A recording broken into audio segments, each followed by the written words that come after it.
Viņi ražo, ko viņi ražo? Nu, tas ir tā kā apakšveļi un materiāli arī priekš apakšveļi. Droši vien, ka viņi arī baķiem tur sūta kaut kur uz ārzemēm.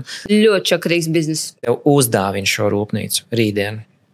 Nu, hipotētiski. Nu, pasapņojam. Kas būtu tas, ko tu darītu, lai viņu dabūtu yes? Es neko nedarītu ar viņu. Tu viņu pārdot uzreiz? Visticamāk, jā.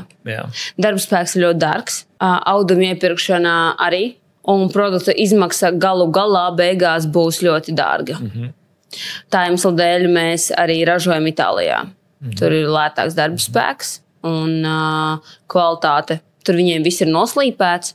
Tev vispār nav jāčakarējās. Tu zini, ka tu pasaki, man vajag tādu daudzumu, man vajag tādu krāsu, man vajag tādu materiālu. Tā ir viņa zapta, viņa saražo, un man ir iespēja to pārdot.